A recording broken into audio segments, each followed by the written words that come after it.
Good afternoon, everyone. Thank you so much for joining me today. I love this show we've got for you, looking at the circle of life, really. On the backside, a tribute to the men and women who fought for this country in World War II. Fred Ghele and Jim Garvey will share their Veterans Project, a new book capturing and memorializing the stories of nearly 150 veterans from the greatest generation. And on the front side, the birth of a baby. We're visiting with WJBF's newest mommy, Ashley Campbell. She's here in the studio with beautiful McKenna. It was June 27th that News Channel 6 proudly shared the news that our Good Morning Augusta weekend anchor, Ashley Campbell, had given birth to sweet little McKenna. She was born around 1 a.m., weighing in at 7 pounds, 11 ounces. And Ashley may not realize this now, but these long days and often sleepless nights are short-lived. Only when you watch your children grow up do you experience how fast time flies. I want to share with Ashley and you an old mom-to-mom column I wrote for Augusta Family Magazine. It's called Fair Warning, New Moms. Nobody warned me that 8 pounds, 4 ounces would rock my world. The books tell you what to expect about your pregnancy, childbirth, and your baby's needs, but they don't tell you about your needs. I found myself walking around like a robot those first couple of months, trying to feed and soothe my newborn, still in pajamas in the middle of the afternoon. I would pass the mirror and think, who is that? I had romanticized this new mommy role and was totally unprepared for the reality that babies are hard work. Then I found Hunter Tylo, an attractive actress on an afternoon soap opera. She was beautiful, and I would feed my baby his bottle and think that I once had cared about how I looked too. That show became part of my afternoon routine, and eventually I was inspired to pick myself up, shower, and utilize the makeup bag. In short, I learned how to manage that extra 8 pounds, 4 ounces instead of letting it manage me. For all of you new moms reading this in your OB or pediatrician's office, hang in there. It may seem like you've lost your sense of self, but it's just a temporary state.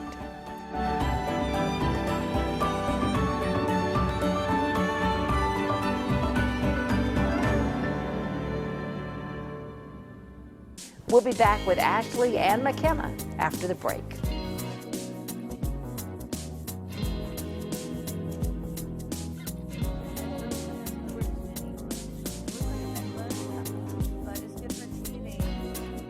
Experience the many health benefits of hydrotherapy. Early before the birth of her baby, Ashley Campbell interviewed the manager at Babies R Us for advice about must-have items for new babies.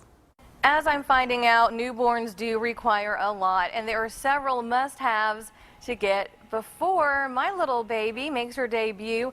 So here to help me and you out to find out what moms need before the day is Kim Carvos from Babies R Us. Thank you so much for waking up early and joining us this morning. I have to tell you, I'm getting a little overwhelmed with what you need versus what you want, that type of thing, because of course when you're a mother-to-be, everything looks wonderful. You think you have to have everything.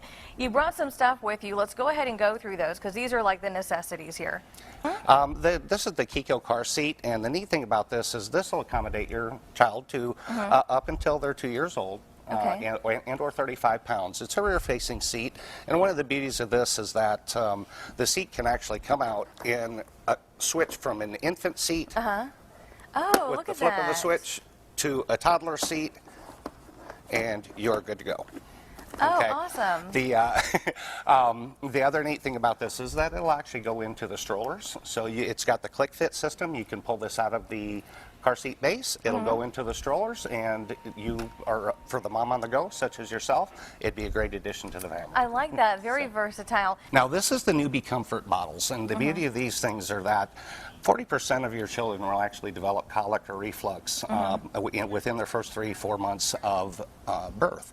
The neat thing about this is that this helps reduce that, because it actually has a straw that goes down into the bottom. Yeah, I see that. Okay. This is for the mom on the go, and this is the Medela breast pump system.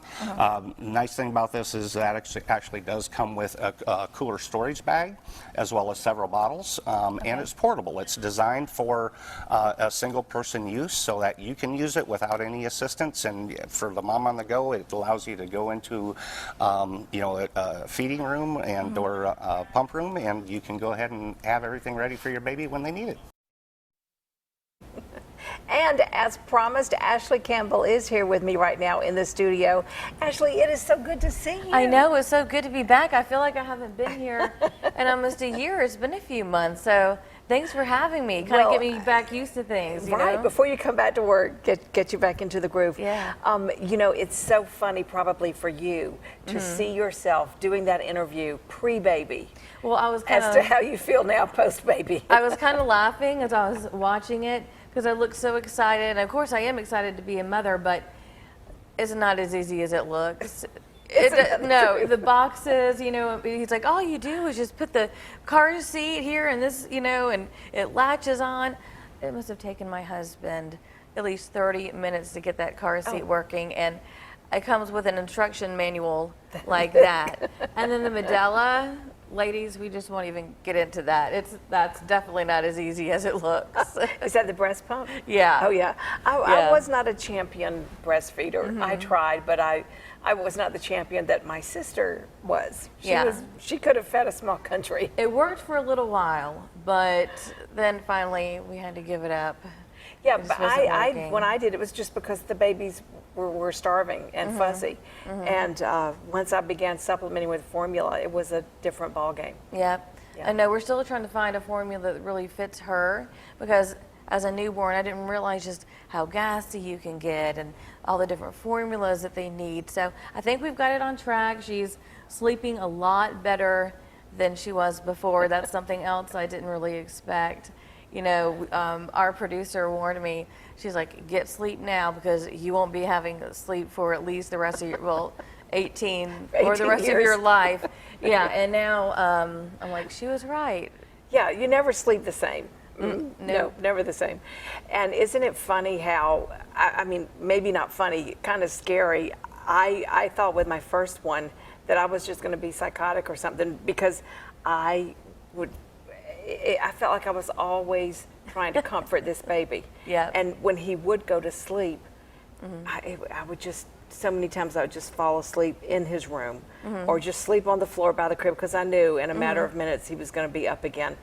And actually, the funny thing is, once you have the second baby, suddenly you think that's the easiest baby in the world. But I think it's more to do with you're not a first-time parent. Exactly. I can't remember which commercial it is. It's one of the diaper one commercials. of the diaper, right. And it shows you the first kid, the mom's got All the everything. stuff she's carrying like 3 umbrellas. And then it's like the second kid, she's got one child under one arm, telling the other kid to come on. And it is like that. You think you need everything.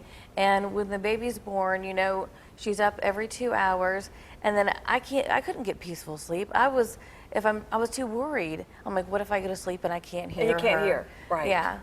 So, now, what kind of baby monitors do you use? Is it just the audio, or do you have the little video camera kind? Oh, no. We have the video camera kind that you can sync up to your iPhone. That way, if I'm at work and I want to check in. Oh, you're kidding me. You yeah. can see it on your iPhone? Yes. Oh, wow. I know. I mean, call me a psychotic mother. Talk about not having a lot of trust. No, I'm just kidding. That's so funny. I mean, 20 years ago, we didn't even have a cell phone when I was, doing baby monitors. Yeah. And now you can see your sleeping baby on your phone. Yeah, it's come a long way. Wow. It's come a long way. And I don't know, again, going back and watching that video, you're so excited, and it was such an easy pregnancy. No morning sickness, just, some major back pain. And now being a mother is just like, you realize how selfless you are. You didn't realize how, you know what I mean? Before it was like me, me, me, me, me. And the minute you're pregnant, everything is for that child. For the baby. You're on, I mean, I come into work, if I have downtime, looking up stuff for baby. Where can I find a crib? What does the baby need? And I used to make fun of other mothers to be, at our station for doing that. I'm like, I'm never going to be one of those mothers. And of course, here I am. Now, know. something else that's really different now are all the different mommy blogs and things that I hear about. Do you read? Do you read stuff from other mothers? I do. I have a lot of apps that I've downloaded on my phone, and they have a little community section. Some of them scare me to death, but then others give great advice. My doctor, she told me, she's like, don't read the blogs. She's like, just pay attention to your child. And I think that is a valuable lesson. If you are a mother-to-be or a first-time mom, call the doctor, check with the pediatrician, you know, or your OB, because those blogs can be out of control and scare you to death. I'm sure that they do. You know, Ashley, one of the things that I remember after having my first baby was the thought that 8 pounds, 4 ounces has just turned my world upside down. You cannot imagine before you have a baby how bringing a baby into the home changes everything. I know. My husband and I were talking about that. You know, we were sitting down one night and we were both like, I can't remember what life was like. And it was like that way with my mother and father too. They joke about it when I tell them, like, we didn't know, what do we do? You know, before McKenna was born. And I walked in the living room the other day and I looked around and you've got the bassinet and then you've got the swing, and I'm like, oh my gosh, now this looks like a home. You know, yeah, and it does change things. Your schedule changes, your mood changes at times, but I would not trade anything, you know, for her. She's just amazing. Well, I hear some little cooing over there. Could we get the baby brought over here? Yeah, she's over there. Do you want to go meet up? Let me go grab her.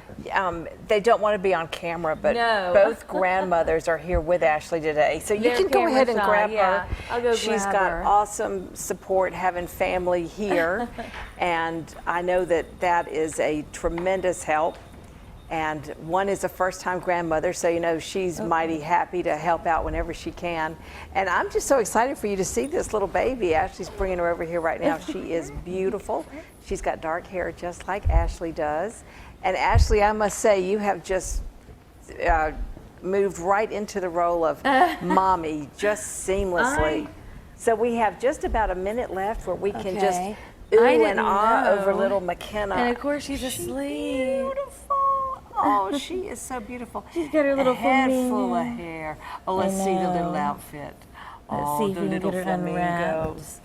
Oh, Yeah. she is I can't- beautiful. I can't believe she's sleeping.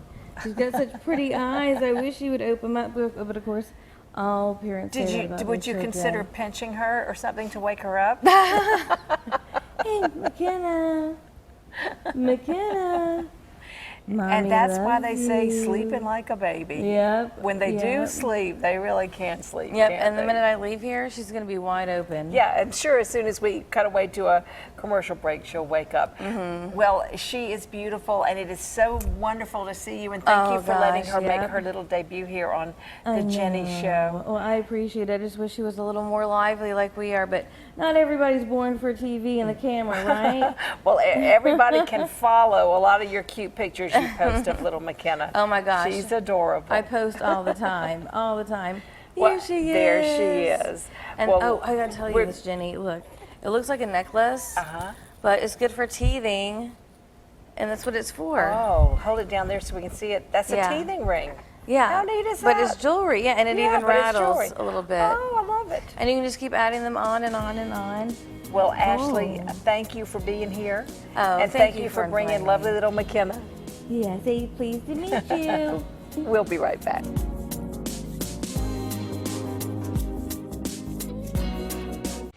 It's a project to save the histories of the greatest generation, 147 veterans of World War II, all with Aiken and Augusta ties, recorded in a new book. I'll show it to you right here. In their own words, Augusta and Aiken veterans remember World War II.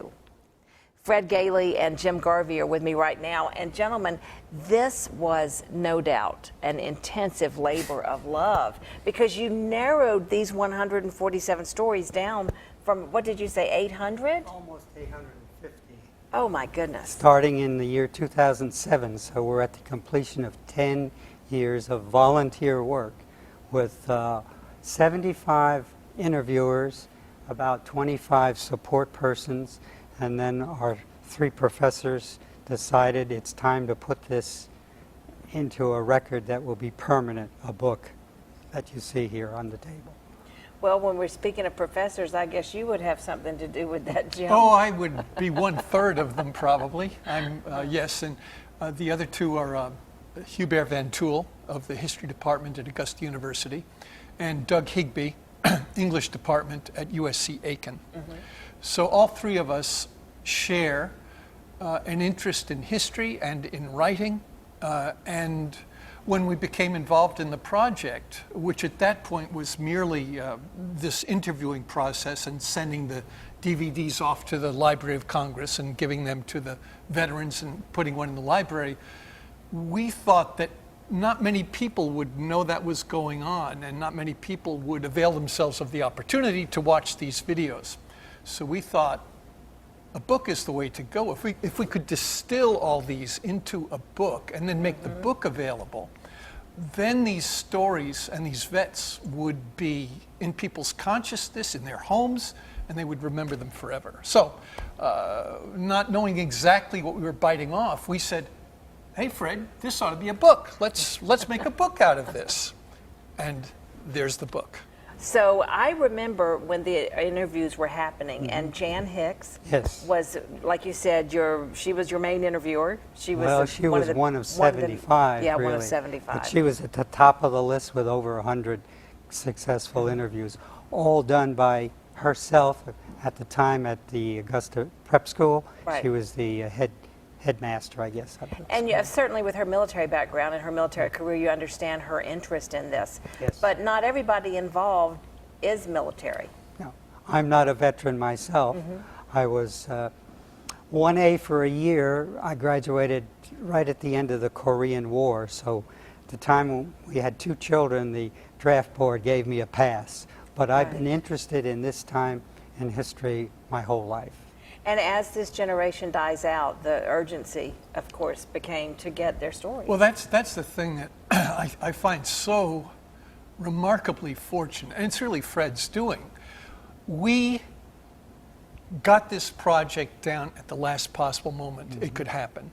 I was just on vacation with some friends from Charleston and some other cities, big cities around.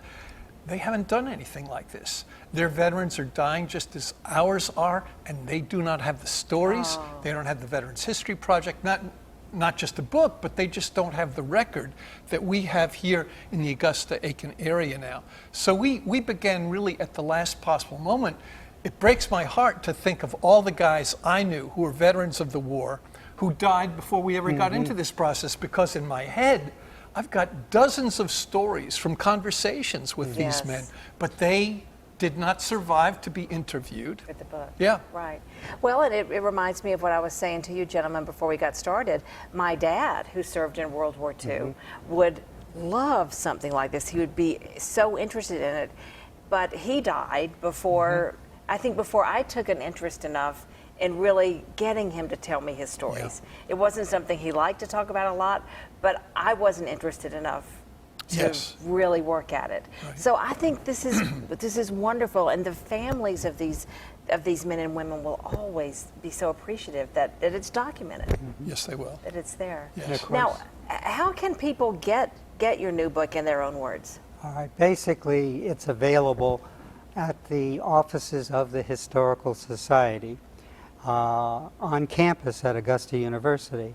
Now the best way to perhaps connect is by telephone to the office director manager. Her name is Elaine Benton, and the number there is 706-737-1532.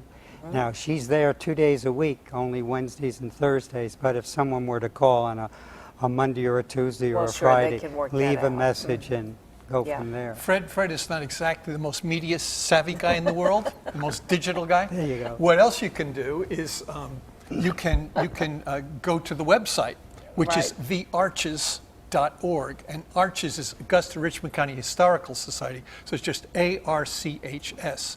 So if you go to thearches.org, There's a link there to all the books that the Augusta Richmond County Historical Society publishes, and this book is there, and you can order it right online. Right there. And it will be mailed to you. Fantastic, fantastic. Well, I am so thrilled that you have done this. It's awesome that you took the project, Jim, that you had the vision to think, you know, not everybody might watch all the videos. So that work was just taken and presented to us in another way. Right. So that's really fantastic. And thank you for keeping their stories alive. I wish we had another hour to talk, but they're wrapping me now in my ear. I understand. I understand. But thank you again, and Thank you, Jenny. loved having you here on the show Thanks, today. Jenny. Okay. We'll be right back. It was so much fun visiting with Ashley Campbell and baby McKenna a few minutes ago. But before we go, I want to remind anyone who has a car seat in your vehicle to be aware of that precious cargo in the back seat. Georgia ranks number 5 in the nation when it comes to babies dying in hot cars. And tragically, another child died July 28th in Reedsville, Georgia. The second Georgia baby this year, the 33rd in the country to die in a hot car. And that is way too many preventable deaths. Be responsible. Put something in the back seat to remind you the baby's there. When I had babies in car seats, I always put my purse in the back seat. So every time I opened the back door to get my purse, I saw my baby. Today's moms and dads would probably put their phones in the back seat because we never go anywhere without our phones, right? Thanks to Ashley and our guests Fred Ghele and Jim Garvey. You can order their book through the Augusta Richmond County Historical Society, by the way. Have a wonderful afternoon, everyone, and I'll see you again next Tuesday at 12:30 for Jennie.